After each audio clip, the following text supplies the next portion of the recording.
Hello. Why is Mozart such a badass? Well, the idea with this video is to give you some insight on the techniques, harmonic progressions and overall structure that he uses in his music. The piece that we will study is the third movement of his D major piano sonata. It's a rondo with typical episodes. I will differentiate the episodes as theme 1, 2, etc. After listening to an episode, I will highlight the most important ideas and characteristics used in that passage. The focus is on how Mozart uses his melodic material throughout the piece, but occasionally I will highlight some harmony as well. The audio is generated with MIDI, so there might be some mistakes here and there, but nothing too major, I think. Without further ado, let's start.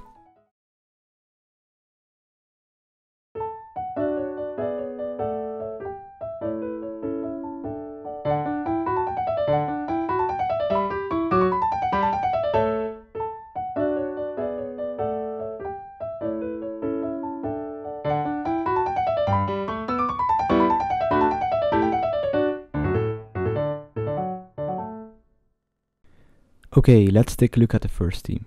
Mozart starts with a pickup measure of half a beat. The leap of an octave gives the theme a certain happy mood in my opinion, and the repetition of 8 notes combined with the grace notes only strengthen this idea. This first cell is then answered in dominant form, highlighted in the red box. It is transposed a tone lower and reharmonized. We now have a question-answer structure, which goes from tonic to dominant, and from dominant back to tonic. Pay attention to the cell of 1 quarter note followed by 1 8th note. It is this rhythmic pattern that will be used as the greatest common factor throughout the piece. After the question and answer, we are presented with another idea, namely runs of 16th notes, which are repeated and lead to a half cadence. Subsequently, the whole first theme is then repeated. Also notice the abundant use of ornamentation in the form of grace notes.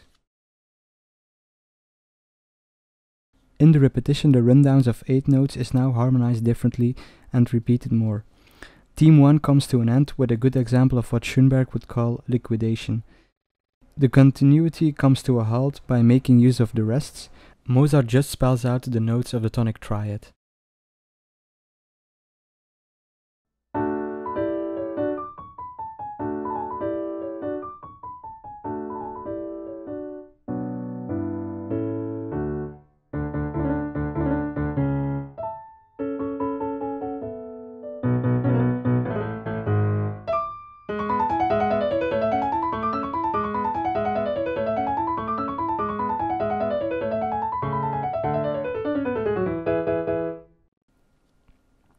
Theme 2 starts on a contrasting dominant pedal. Take a look at the first cell.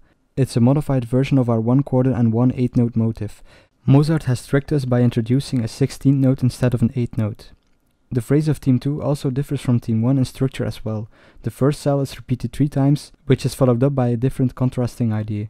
I would call this part 2 of theme 2, which is here highlighted in red.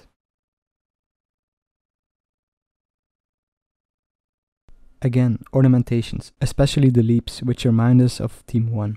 Meanwhile, Mozart has also started a modulation towards A major, the dominant of D major. The transition contains more 16th note runs combined with a new bass accompaniment.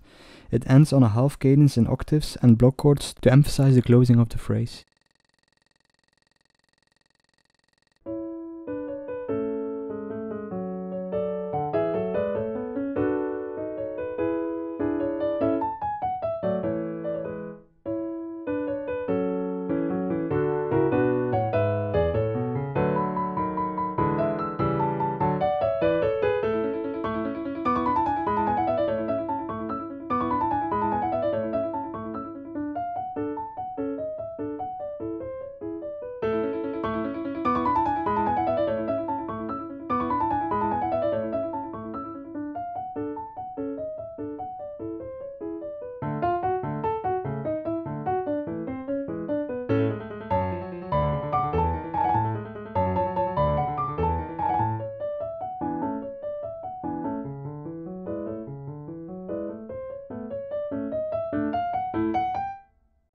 The beginning of the third theme is written in 3 voices and features imitations and contrapuntal writing.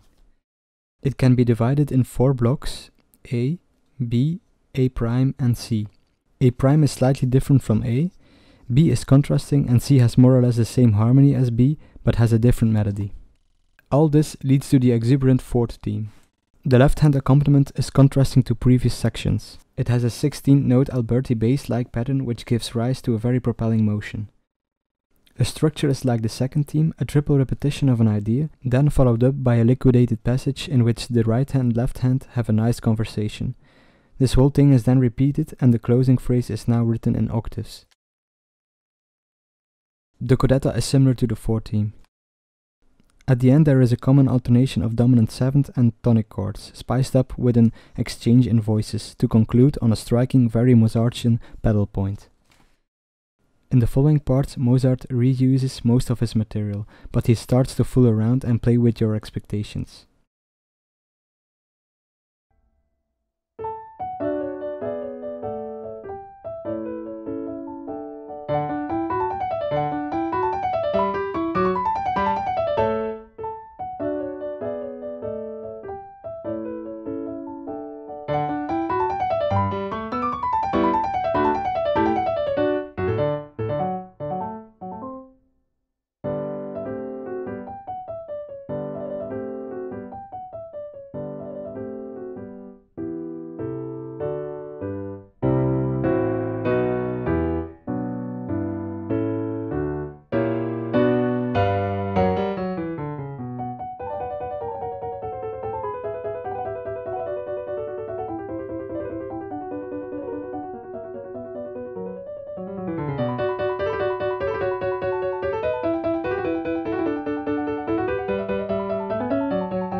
This is the first alteration, a gentle chromatic passing tone.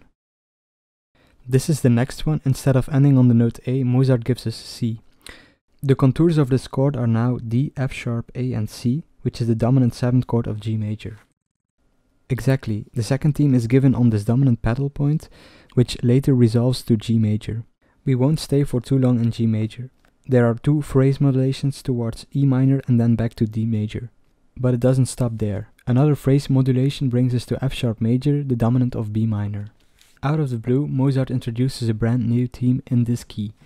Again, some usual bass soprano voice exchanges. There is a lot of chromatic movement going on, and at the end I get the experience to be a bit lost. The second part of theme 5 kicks in. Look at the nice rhythmic pattern, it is derived from the beginning of theme 5. Oh yes, and we're back in G major. Again we have an altered repetition. For example, the figure in green. Instead of the 5 8 notes, Mozart fills up the space with 16 notes, a common trick he uses. Look at this next cell highlighted in green. This is reminiscent of theme 2, but now with a chromatic passing tone involved. Another closing theme, but now in G major, followed up by the second theme in E minor, again with occasional alterations and modulations. There will be no third and fourth theme. This time a pedal point on A and a brief cadenza is given instead.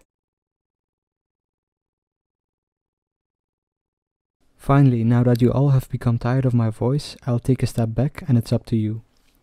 Listen to the last part and try to figure out what Mozart does to transform the ideas and keep the flow going.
Okay, so I hope you enjoyed that. I'll put a summary in the description of the video.